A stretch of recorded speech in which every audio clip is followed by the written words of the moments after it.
नमस्कार की TV news में आपका स्वागत है। मैं हूं स्तुति और आइए एक नजर डालते हैं शहर की प्रमुख सुर्खियों पर। शहर में कड़ी सुरक्षा व्यवस्था के बीच अलविदा व आखिरी जुम्मे की अदा हुई नमाज।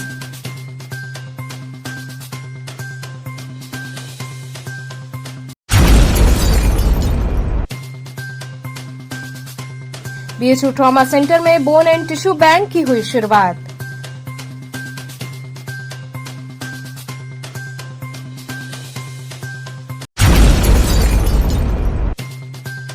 आचार्य सीताराम चतुर्वेदी महिला महाविद्यालय में फेयरवेल व फ्रेशर्स पार्टी का हुआ आयोजन।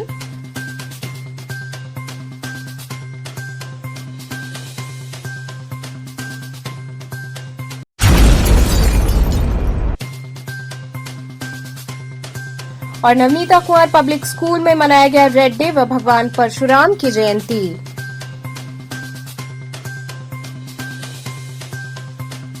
और अब खबरें विस्तार से।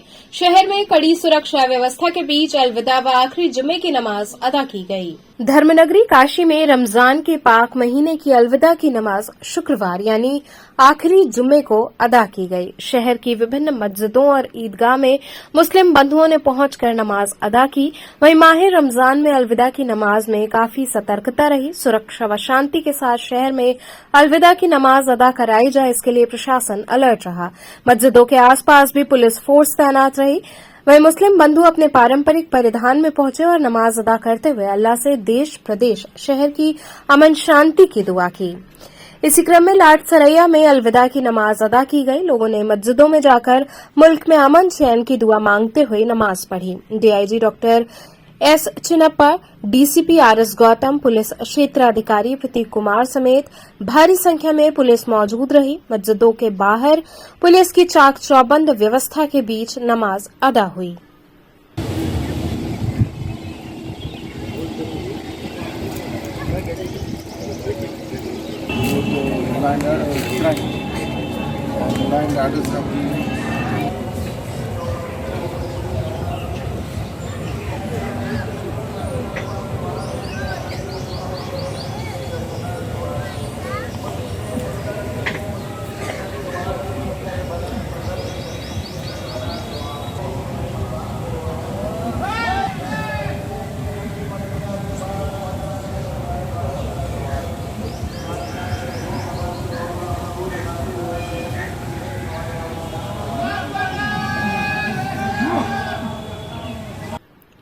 इसी कड़ी में भेलूपुर थाना अंतर्गत बजरडीहा के मदरसा आफिया गौसैया में अलविदा जुमा की नमाज शांति और सौहार्दपूर्ण वातावरण में अदा की गई।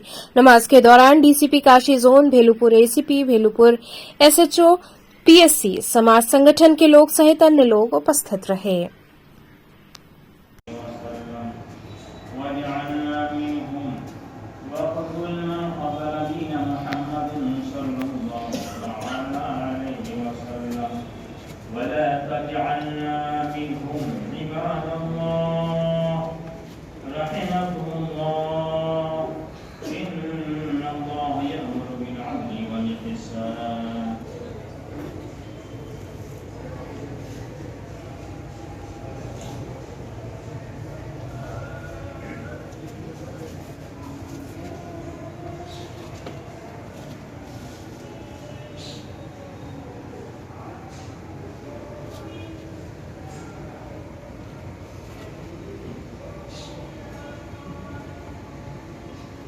किस तरह का ये नमाज और क्या ख्याल है? देखिए, आज अलविदा की नमाज है और कल संभवतः ईद होगी।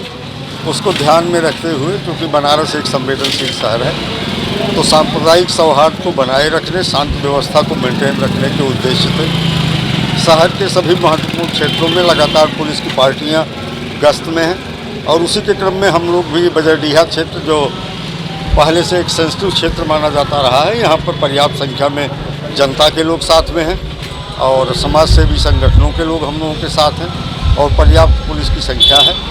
और आज सकुशल अलविदा की नमाज इस इलाके में संपन्न हुई है, तो लोगों को इस बात के लिए मुबारकबाद। और हम सब सतर्क दृष्टि रखे हुए हैं, कोई भी अराजक तत्व किसी प्रकार की अराजकता को फैलाने में सफल न हो, इसी उद्देश्य से ये पैदल मार्च किया जा रहा है। सर 144 को देखते हुए किस तरीके की सावधानी बरतनी है? देखिए, धारा 144 पूरे कमिश्नरेट में लगी हुई है और चूँकि दो महत्वपूर्ण त्यौहार आज अलविदा की नमाज और कल संभावित ईद है, तो इसको ध्यान में रखते हुए इसके अलावा और भी त्यौहार अक्षय तृतीया का पर्व है और परशुराम जी की जयंती है, तो तमाम चीज़ों को ध्यान में रखते हुए हम लोग लगातार संवेदनशील होकर के महत्वपूर्ण इलाकों में पुलिस की पेट्रोलिंग आज के माध्यम से जनता में आत्मविश्वास पैदा करने और शांत व्यवस्था को मेंटेन रखने का काम कर रहे हैं। बीएचयू ट्रॉमा सेंटर में बोन एंड टिश्यू बैंक की शुरुआत हुई। चिकित्सा विज्ञान संस्थान काशी हिंदू विश्वविद्यालय के ट्रॉमा सेंटर में प्रदेश का पहला बोन एंड टिश्यू बैंक बनकर तैयार हो गया है। सड़क व अन्य दुर्घटनाओं में घायलों के ऑपरेशन के दौरान निकल जाने वाली हड्डियों और टिश्यू को इस बैंक में जमा किया जाएगा ताकि भविष्य में ये किसी जरूरतमंद के काम आ सके और उन्हें नया जीवन दान दिया जा सके। नई दिल्ली एम्स के बाद बीएचयू में खुलने वाला बोन एंड टिश्यू बैंक दूसरा बैंक है जिसमें प्रदेश सहित अन्य राज्यों से वाराणसी आए लोगों को इसका लाभ मिल सकेगा और उन्हें दिल्ली नहीं जाना होगा। ये जो बोन बैंक यहाँ इस्टेब्लिश हुआ है या बनाया गया है, ये अभी उत्तर प्रदेश में पहला बोन बैंक है। और क्या होता है कि बहुत सारे मरीज जो एक्सीडेंट होते हैं, एडमिट होते हैं, जिनके पैर को काटना पड़ जाता है या पैर में कोई ऐसा इन्फेक्शन हो गया या टीबी की बीमारी हो गई जो ठीक नहीं हो रही है, उससे उनकी बोन खराब हो गई, तो ऐसे मरीजों में इस बोन बैंक में जो बोन रखी जाएगी उसको हम यूज कर सकते हैं। इसके बारे में अभी बहुत सारे लोगों को उतनी जागरूकता नहीं है जो दूसरे चीज़ों के बारे में जागरूकता है, जैसे किडनी ट्रांसप्लांट हो गया, लीवर ट्रांसप्लांट हो गया, इसके बारे में लोग अच्छे से जानते हैं। लेकिन ये हड्डी का भी एक बैंक होता है, इसके बारे में लोगों को अभी उतनी जानकारी नहीं है। तो हम ये चाहेंगे कि लोग इसके बारे में भी जागरूक हों, कि वो समझें कि हड्डी को भी डोनेट कर सकते हैं। और ये जो डोनेशन होता है दो तरह का होता है, लिविंग डोनर्स भी होते हैं, जो जिंदा होते हैं उनसे भी होती है, और जो पेशेंट एक्सपायर हो गया और विदिन 24 घंटे के अंदर उसके हड्डी को भी वो डोनेट कर सकते हैं। तो लोगों को इससे जागरूकता फैलेगी और लोग इसमें और प्रोत्साहित होंगे कि डोनेट करके रखें। तो ऐसे मरीज जिसमें हड्डियां जो हैं गल गई हैं, खराब हो गई हैं, कैंसर की वजह से गड़बड़ हो गई हैं, तो ये बोन बैंक उसके लिए वरदान की तरह काम करेगा। इस बोन बैंक से वो हड्डियां जो हैं ले जा करके उनमें फिर से लगाई जाएंगी, जिससे वो फिर से नॉर्मल जिंदगी जी सकते हैं। तो ये लोगों से मेरी यही अपील है कि लोग इसके बारे में जागरूक हों, समझें इस चीज को कि हड्डी बैंक क्या है, और वो इसमें डोनेशन करें, और जिनको जरूरत है वो लोग इसकी डिमांड करें कि हमको ऐसे ऐसी प्रॉब्लम है, आकर के यहाँ ट्रॉमा सेंटर में दिखाएं और इसका लाभ उठाएं। बोन बैंक ऐसी जगह है जहाँ पे हम लोग बोन को प्रिजर्व करके रखेंगे। जो हड्डियाँ नॉर्मली ऑपरेशन के दौरान काट के फेंक दी जाती हैं, उन हड्डियों को हम लोग यहाँ पे प्रिजर्व करके रखेंगे ताकि हम उसका किसी दूसरे मरीज में उपयोग कर सकें।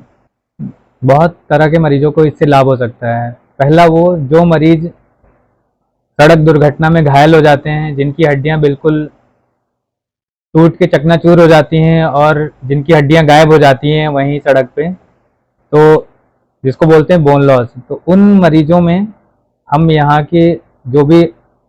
पे जो भी हड्डियाँ रखेंगे उन मरीजों में यूज कर सकते हैं बोन बैंक के द्वारा। दूसरे ये मरीज हो गए जिनका हड्डी जुड़ नहीं रहा है, तो उन पेशेंट को भी हम लोग यहाँ बोन बैंक से बोन देकर उनको उनमें भी यूज़ कर सकते हैं। और तीसरा ये है कि ऐसे पेशेंट जिनको ट्यूमर हो गया है, ट्यूमर हम लोग को हटाना है काट के, वहाँ पे हड्डी नहीं रहेगी, तो वह उस जगह पे हम लोग हड्डी लगा सकते हैं ये बोन बैंक की मदद के द्वारा। और न्यूरो के मरीजों को भी लाभ मिल सकता है, क्योंकि उसमें क्या होता है कि क्रेनियोटॉमी करना पड़ता है, तो वहाँ से सिर की हड्डी हटा के नीचे पेट में रखनी पड़ती है, तो उससे क्या होता है सर्जन का टाइम बढ़ जाता है। लेकिन जब बोन बैंक के होने की वजह से वो बोन हम यहाँ सीधे बोन बैंक में रख सकते हैं, जिससे उनका टाइम बचेगा। इसकी कैपेसिटी 750 लीटर है डीप फ्रीजर की हमारे, और हम लोग -80 डिग्री पर बोन को प्रिजर्व करेंगे। आचार्य सीताराम चतुर्वेदी महिला महाविद्यालय में फेयरवेल व फ्रेशर्स पार्टी का आयोजन किया गया। आचार्य सीताराम चतुर्वेदी महिला महाविद्यालय डुमरी रामनगर में फेयरवेल और फ्रेशर्स पार्टी का आयोजन छात्राओं द्वारा किया गया। सर्वप्रथम मां सरस्वती की प्रतिमा पर माल्यार्पण व दीप प्रज्वलित कर कार्यक्रम की शुरुआत महाविद्यालय की प्रबंधक डॉ जयशीला पांडे, उप प्रबंधक मुकुल पांडे, प्राचार्य डॉ विजय शंकर मिश्र तथा बाल विद्यालय सीनियर सेकेंडरी स्कूल डुमरी शाखा की प्रधानाचार्य नीता त्रिपाठी ने संयुक्त रूप से किया। कार्यक्रम में महाविद्यालय की छात्राओं द्वारा प्रथम सेमेस्टर की छात्राओं को फ्रेशर पार्टी तथा बीएससी तृतीय व बीकॉम तृतीय वर्ष की छात्राओं को फेयरवेल पार्टी दिया गया। कार्यक्रम में सर्वप्रथम छात्रा करिश्मा पांडे द्वारा गणेश वंदना पर नृत्य प्रस्तुत किया गया। छात्राओं द्वारा विभिन्न प्रकार के खेलों का आयोजन हुआ तथा विजेता को पुरस्कृत भी किया गया। कई रंगारंग कार्यक्रम भी प्रस्तुत किए गए। महाविद्यालय की प्रबंधक डॉ जयशीला पांडे ने प्रथम सेमेस्टर की छात्राओं को बधाई तथा अंतिम वर्ष की छात्राओं को उज्जवल भविष्य की शुभकामनाएं दी। महाविद्यालय के उप प्रबंधक मुकुल पांडे, प्राचार्य डॉ विजय शंकर मिश्र, डुमरी शाखा की प्रधानाचार्य नीता त्रिपाठी तथा महाविद्यालय के सभी शिक्षक शिक्षिकाओं ने छात्राओं को शुभकामनाएं दी। कार्यक्रम में मिस फ्रेशर आस्था बीकॉम, नैना यादव बीएससी, अवंतिका सिंह बीए तथा मिस फेयरवेल का अवार्ड शीतल सोनी बीकॉम, साधना बीएससी को प्रदान किया गया। दीवा ऑफ द डे पूजा पांडे को प्रदान किया गया। कार्यक्रम का संचालन महाविद्यालय की छात्रा ईशी ने किया।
क्या है आज किस तरह का ये फेयरवेल चल रहा है? देखिए, जो आचार्य जी हमारे थे, आचार्य सीताराम चतुर्वेदी जी, बड़े ही उत्कृष्ट विद्वान थे, नाटककार थे भी और लेखनी भी बहुत अच्छी थी।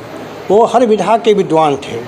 आज जो यह कार्यक्रम है वह दो कार्यक्रम है। एक तो हमारा है जो नए बच्चे हैं उनका वेलकम करते हैं, जो पुराने बच्चे हमारे हैं, ये दोनों का एक होता है, जैसे रैंकिंग पहले होती थी कि नए बच्चों को एक नई समाज में दिशा देना, एक उनको गति देना, जो उनके अंदर जो है शर्म है, लज्जा है, या जो उनके अंदर कुछ भी ऐसा है उसको दूर करना।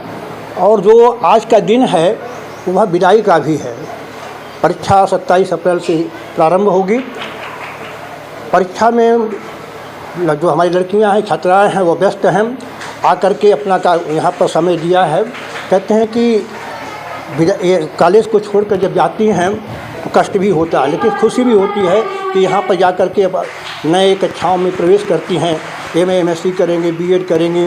हम उनके लिए जो है साधुवाद देते हैं और कामना करते हैं कि ये परीक्षा में भी अच्छे नंबर प्राप्त करें। आज जितने बच्चे हैं उन बच्चों को हम कह रहे हैं कि ऐसे अच्छे बने, जहाँ भी जाए वहाँ एक नाम करें कि ये कहाँ से पढ़ के आए हैं। ये आचार्य पंडित सीताराम चतुर्वेदी महिला महाविद्यालय से पढ़ के आए हैं। उनके रहन सहन, उठने बैठने, बातचीत, हर तरह के व्यवहार की कुशलता होनी चाहिए। सुस्वाही स्थित नवनीता कुंवर पब्लिक स्कूल में रेड डे व भगवान परशुराम की जयंती मनाई गई। नवनीता कुंवर पब्लिक स्कूल सुस्वाही में नर्सरी से कक्षा 2 तक के विद्यार्थियों ने रेड डे और भगवान परशुराम जन्मोत्सव धूमधाम से मनाया। कार्यक्रम में विद्यालय प्रबंधन समिति के सदस्य प्रधानाचार्य डॉ दिवाकर राय, प्रबंधक राजेश राय, उपाध्यक्ष प्रवीण राय, अकादमी प्रमुख सपना राय की गरिमामयी उपस्थिति रही। कार्यक्रम में नर्सरी के छात्र छात्राओं अन्वेषा, आद्विक, गार्गी, हर्षिता, आराध्या ने identify red object beads counting game में प्रतिभाग किया। वहीं दूसरी ओर LKG के बच्चों ने सलाद मेकिंग तथा UKG के बच्चों ने रेड सैंडविच मेकिंग गेम में बढ़ चढ़कर भाग लिया। कार्यक्रम में जूनियर समन्वयक असीम घोषाल ने भगवान परशुराम के जन्मोत्सव पर उनके विषय में बच्चों को बताया एवं परशुराम के जीवन मूल्यों को बच्चों द्वारा आत्मसात करने को बच्चों को प्रेरित किया। कार्यक्रम में बच्चों ने अनार, सेब, चेरी, टमाटर पर कविताएं प्रस्तुत की तथा ग्लोबल वार्मिंग के चलते रेड डे के महत्व पर भी अपने विचार प्रस्तुत किए। कार्यक्रम में बच्चों ने कई गीत पर नृत्य कर दर्शकों का मन मोह लिया। कार्यक्रम का समापन अर्चना रायजादा ने धन्यवाद ज्ञापन देकर किया।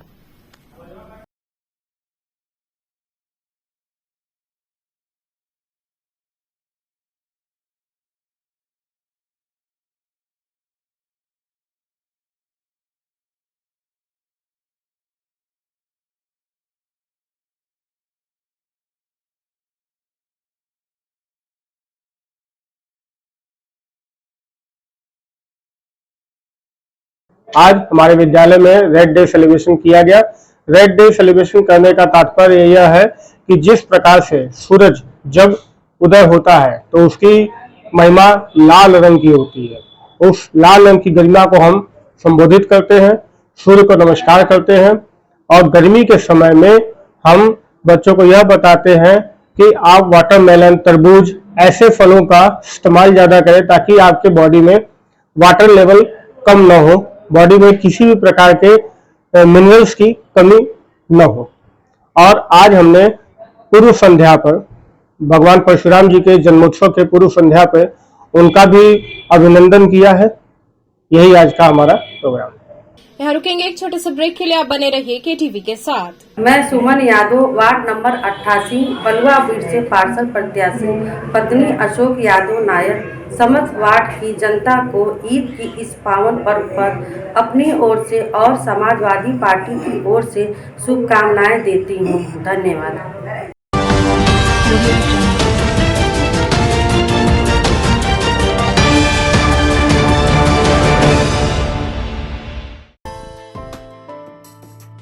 बाल विद्यालय माध्यमिक school LKG to senior secondary 10+2 affiliated to CBSE New Delhi, situated on the bank of Holy River Ganga, state-of-the-art computer lab, smart classes for better understanding, physics practical lab, modern chemistry lab, special classes for music, playway method for fast learning, big playground for sports like basketball, etc.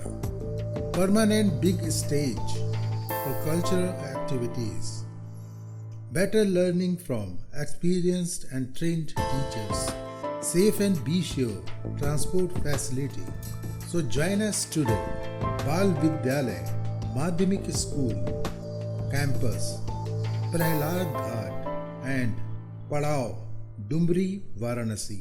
Mobile 800-918-1549 and 9451938476 and 800-9181-568. Facilities of Navneeta Kuvar Public School, quality education, well qualified faculty, dance, vocal, instrumental music, robotics, art and crafts, skating, karate classes, indoor and outdoor activities, use playground for kindergarten and various types of games, math, physics, biology, chemistry lab and smart library, well-maintained computer lab and classes, highly secure and GPS track convince facilities, educational based activities using technique tools and interesting methods for students.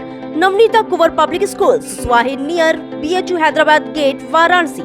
Mobile number 7311128462. Navneeta Kunwar public school, Swami Harsivanand public school छात्र छात्राओं हेतु वातानुकूलित छात्रावास की सुविधा, हर तिमाही युक्त खेल का मैदान, इंडोर गेम, आउटडोर गेम की सुविधा, जिम, योगा, ध्यान की विशेष कक्षा, एनसीसी, एबीसी सर्टिफिकेट तथा करियर काउंसलिंग की सुविधा, विज्ञान, कला तथा कॉमर्स के साथ वैकल्पिक विषयों की एक लंबी श्रृंखला, कम फीस में उत्कृष्टतम अध्ययन की व्यवस्था, शहर के सभी क्षेत्रों में बस की सुविधा, विज्ञान, कंप्यूटर तथा सभी आधुनिकतम प्रयोगशाला उपलब्ध, audio video classes. Swami Harsivanand public school and hostel, शिक्षण समूह शाखाएं Garhwa Ghat, Ramna, Varanasi. Phone number 9554995413, Jagatganj Varanasi. Phone number 7408457111, Vanpurwa, Ramna, Varanasi. Phone number 9554955412, railway station road, Churk, Sonbhadra. Phone number 7081109710, Marsara, Ghorawal, Sonbhadra. Phone number 955496319495 एवं स्वामी हरसिवानंद महाविद्यालय, चुर्क, सोनभद्र। फोन नंबर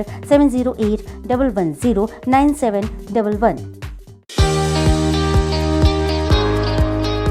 काशी का पहला सुपर स्पेशलिटी कॉर्पोरेट हॉस्पिटल, स्वास्थ्य से जुड़ी सभी समस्याओं का समाधान एक ही छत के नीचे।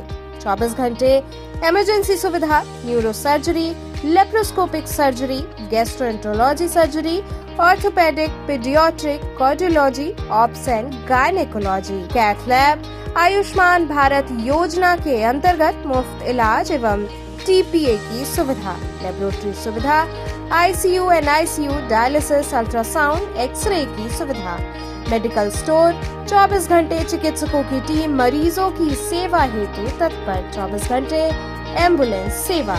S 17/329 रोडवेज वर्कशॉप के सामने, Cantt, Varanasi. Mobile 7081022111, 7081044111। Cygnus Lakshmi hospital, चुने सबसे सुरक्षित, सबसे विश्वसनीय। Arya Mahila Nagarmal Murarka Model School, affiliated to CBSE New Delhi, with science, commerce and arts streams. Admission open from playgroup to class 11th. Most advanced physics lab, chemistry lab and biology lab, state-of-the-art computer lab, smart classes, music classes, art and crafts, experienced and dedicated faculty members, well-stocked library, indoor and outdoor games, regular cultural activities, safe transportation. Join us now and be a part of winning experience. Arya Mahila Nagarmal Murarka Model School, Chetganj, Varanasi. International Hindu school CBSE से मान्यता प्राप्त कक्षा 12 तक science और commerce, जहां पर आपके बच्चों की शिक्षा के साथ साथ स्वास्थ्य का भी पूरा ध्यान रखा जाता है। साइंस, मैथ एवं कंप्यूटर लैब, सुसज्जित लाइब्रेरी, वाहन की उत्तम व्यवस्था, विभिन्न खेलों की शिक्षा, बच्चों के शारीरिक एवं मानसिक विकास हेतु योगा का प्रशिक्षण सुविधा। इतना ही नहीं, आपके छोटे बच्चों के लिए एक ऐसी जगह जहाँ हम देते हैं शिक्षा के साथ साथ मौज मस्ती भरा वातावरण। के नौनिहालों का परिचय अंकुरण करना चाहते हैं अपने बच्चे का संपूर्ण विकास, तो आइए अंकुरण के साथ international Hindu school, Nagwa, Lanka, Varanasi. Give me your children. We will work very hard and turn them into responsible, hard-working and bright citizens of India. That's what India needs.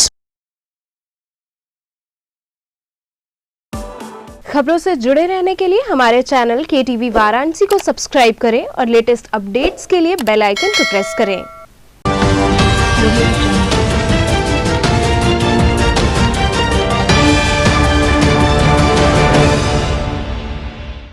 Break के बाद आपका स्वागत है।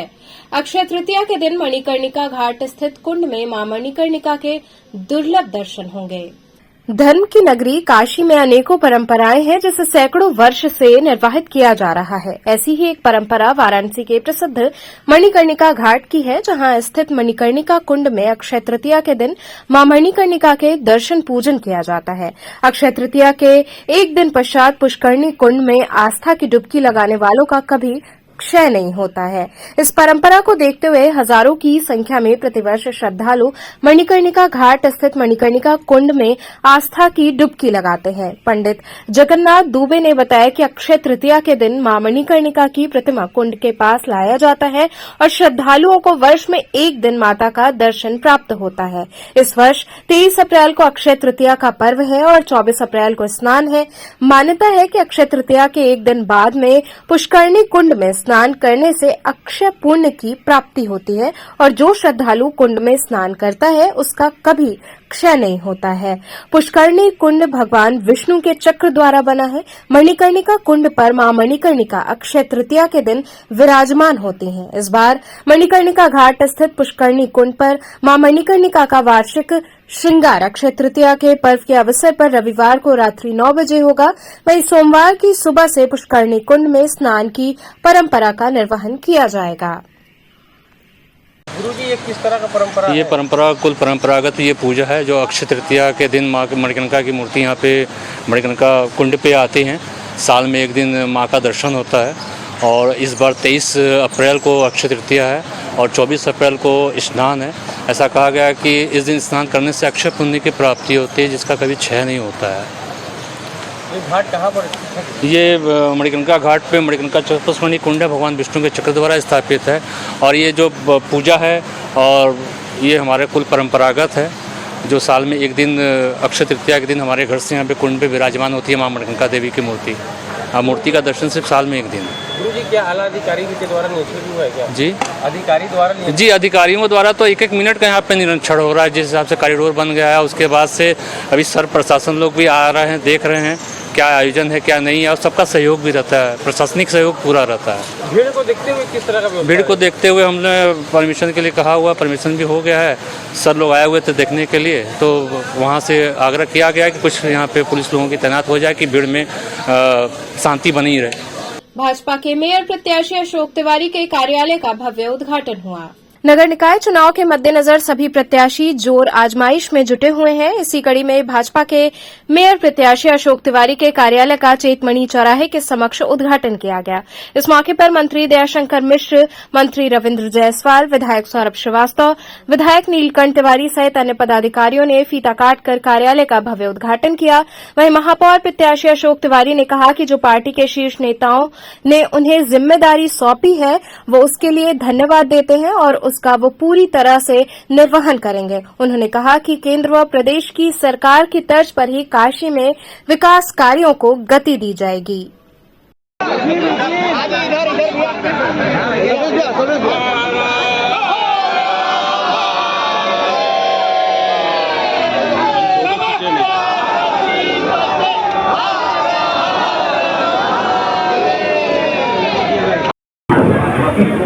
आज उद्घाटन के अवसर पर क्या कहना चाहेंगे? बस मैं अपनी सभी भारतीय जनता पार्टी कार्यकर्ताओं को धन्यवाद देना चाहता हूं। अपने पार्टी के शीर्ष नेतृत्व को धन्यवाद, प्रदेश नेतृत्व को धन्यवाद। उन्होंने मुझे मौका दिया और आज से नियमित रूप से हम लोग जनसंपर्क शुरू किए हैं और लगातार हम लोग जनसंपर्क करते हैं। क्या कहना चाहेंगे काशी की जनता से? नहीं, हमने नरेंद्र मोदी हमारे सांसद हैं, उन्होंने जो विकास का एक रास्ता दिखाया है उसी रास्ते पर हमें चलना है। सर, विपक्षी जो पार्टी है वो आज भी नाली और पानी के मुद्दे को लेकर मतलब फील्ड में उतरी है, क्या कहेंगे इसमें सर? मुझे नहीं लगता है कि किसी भी वार्ड में नाली और पानी की कोई समस्या है। अगर कहीं समस्या भी है तो तुरंत उसका हमें लगता है 1 से 2 से 3 दिन के अंदर उसका समाधान हुआ है। शहर उत्तरी में अभी तक सीवर लाइन नहीं था, वहाँ से पूरे उस शहर उत्तरी में सीवर लाइन की शुरुआत हो गया है और मुझे लगता है 2024 से 25 तक पूरे शहर उत्तरी में सीवर लाइन का काम शुरू हो जाएगा। ईद की खरीदारी के चलते देर रात तक बाजारों में काफी चहल पहल रही। ईद की खरीदारी अंतिम दौर में है। ऐसे में मुस्लिम बाहुल्य इलाकों में लोगों की काफी भीड़ देखने को मिली। रात में बाजारों में काफी चहल पहल रही। कपड़े, जूते, चप्पल से लेकर खाने पीने के दुकानों पर लोगों की काफी भीड़ दिखी। देर रात तक लोग खरीदारी में जुटे रहे। दाल मंडी, नई सड़क व आसपास के इलाकों में खूब भीड़ दिखी। लोगों की भीड़ के चलते रात होने का एहसास नहीं हुआ।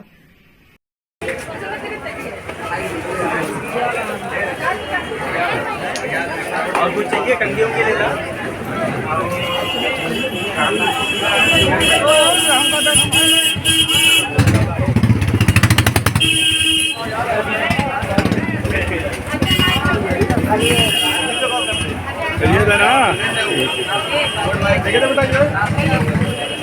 इरशाद जी, किस तरह की आज ये बिक्री चल रही है आपकी? ये तो ईद उल फित्र की तैयारी में लोग लगे हुए हैं। साल में एक बार त्यौहार आता है जो रमजान 30 रोजा रखने के बाद में ईद की नमाज पढ़ करके लोग सेवई खाते हैं और अपने जितने रिश्तेदार हैं, जितने भाई बहन हैं, जितने अगल बगल के लोग हैं, वो सारे लोग इसको इस्तेमाल करते हैं। सबको सेवई खिलाई जाती है और इससे एक मोहब्बत भाईचारगी महसूस करते हैं हम लोग। आपकी खजूर बड़ी मशहूर है, क्या खजूर कौन कौन सा रखते हैं? खजूर तो हमारे पास तो सब है। खजूर मशहूर इसलिए है कि खजूर में होता क्या है, खजूर में calcium, iron, mineral, fibre, protein, haemoglobin, vitamin A, vitamin C, vitamin D सब होता है। इससे खाने से आदमी फिट रहता है, अंदरूनी ताकत बहुत रहती है। इससे हर चीज़ आपकी कंप्लीट रहेगी, आपको कभी वीकनेस नहीं होने की। रमजान शरीफ में 14 घंटे का रोजा रह करके आदमी 2 खजूर खा करके पानी पीता, उसकी सारी एनर्जी वापस आ जाती है। इस वर्ष कब मना रहे हैं आप लोग ईद का त्यौहार? इंशाअल्लाह ताला देखिए, आज 28 रमज़ान हो गया है, कल 29 रमज़ान है। अगर चांद हो गया तो ईद मनाई जाएगी 29 की, नहीं होगा तो फिर 30 को चांद होगा तो 30 को मनाई जाएगी। ऐसा जी, आज किस तरह की खरीदारी आप लोग कर रही हैं? हम लोग खजूर ले रहे हैं, ईद की तैयारी कर रहे हैं, बेडशीट ले रहे हैं, कपड़े ले रहे हैं, खास ले रहे हैं। यहाँ से आज टिक्का हम लोग खाए, हम लोग अभी खास क्या है इस तरह के सेवई आप लोग यहाँ से लेती हैं? दुकान है, हम लोग हर साल यही सेवई लेने आते हैं। तो क्या क्या यहाँ से लेती हैं आप लोग? सेवई है, खजूर है और सुखसेनी, ये सब चीज़ हम लोग लेते हैं। क्या खास इस त्योहार में सेवई होता है? इसमें मतलब कि कीमावी सेवई बनती है और यहाँ की सेवई बहुत मशहूर है, तो इसलिए हम लोग यही से लेते हैं हर साल। मेहमानों के लिए खातिर के ये सेवई आप मेहमानों के लिए लेते हैं। हम लोग मिर्जापुर से लोग बेल लेने आए हैं यहाँ पर। अच्छा, मिर्जापुर से यहाँ पे आए, सुना सेवई बहुत अच्छी इतना अच्छा सुनी आप लोग? जी हाँ, और कहीं की सेवई अच्छी लगती है, जब से खा लिए हम लोग और मेहमानों को पसंद आती है, बहुत अच्छी। आगामी त्योहारों के मद्देनजर प्रशासन द्वारा रूट मार्च किया गया। आगामी त्योहारों को देखते हुए जिला प्रशासन ने पूरी तरह से कमर कस ली है। जिला प्रशासन लोगों से अपील कर रहा है कि आप लोग शांति सौहार्द तरीके से त्योहार को मनाएं। वहीं दशाश्वमेध एसीपी अवधेश कुमार पांडे के नेतृत्व में गुदौलिया चौराहे से लेकर दशाश्वमेध घाट आदि संवेदनशील इलाकों में सैकड़ों पुलिसकर्मियों के साथ गश्त किया तथा लोगों से अपील की कि आप लोग आचार संहिता और धारा 144 का उल्लंघन न करें। अगर कोई करता हुआ पाया जाता है तो उसके खिलाफ कड़ी से कड़ी कार्रवाई की जाएगी। उन्होंने कहा कि अगर किसी को थोड़ा सा भी किसी व्यक्ति के ऊपर शंका हो या कोई उद्दंडता करता हुआ पाया जाए तो तुरंत पुलिस प्रशासन को नजदीकी थाना प्रभारी या चौकी प्रभारी को सूचित करें, उसके खिलाफ कड़ी से कड़ी कार्रवाई की जाएगी।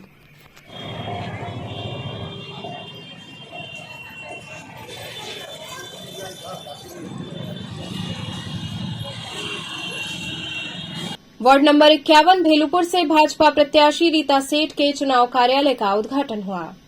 वाराणसी में नगर निकाय चुनाव को लेकर प्रत्याशियों ने मोर्चा संभाल लिया है। इसी कड़ी में शुक्रवार को खोजवा में वार्ड नंबर 51 भेलूपुर से भाजपा प्रत्याशी रीता सेठ के चुनावी कार्यालय का उद्घाटन पार्षद संजय जायसवाल, पूर्व पार्षद अशोक मिश्रा द्वारा फीता काटकर किया गया। तत्पश्चात भाजपा कार्यकर्ताओं ने हर हर महादेव के उद्घोष और अपने भावी प्रत्याशी रीता सेठ का माल्यार्पण कर स्वागत किया और साथ ही स्थानीय जनता से अपील की कि वो अपना अमूल्य मत देकर रीता सेठ को सदन में पहुंचाने का कार्य करें।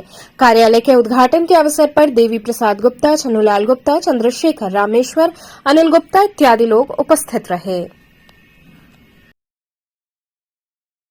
रीता जी, बात की जाए किन मुद्दों को लेकर चुनाव मैदान में उतरी है?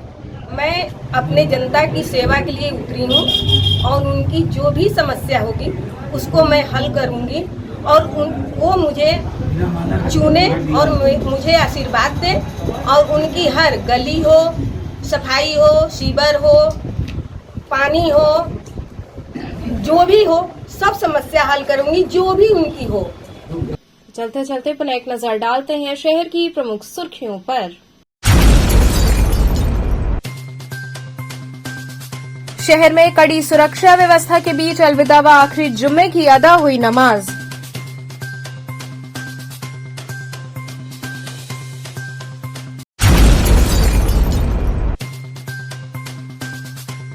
बीएचयू ट्रॉमा सेंटर में बोन एंड टिश्यू बैंक की हुई शुरुआत।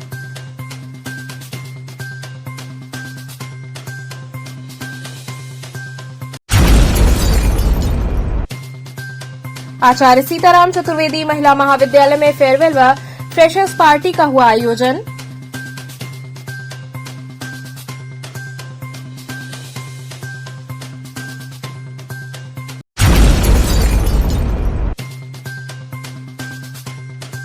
और नवनीता कुंवर पब्लिक स्कूल में मनाया गया रेड डे व भगवान परशुराम की जयंती।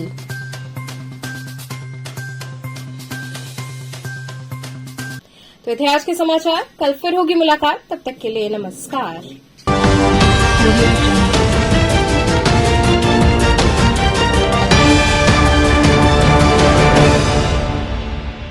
खबरों से जुड़े रहने के लिए हमारे चैनल KTV वाराणसी को सब्सक्राइब करें और लेटेस्ट अपडेट्स के लिए बेल आइकन को प्रेस करें।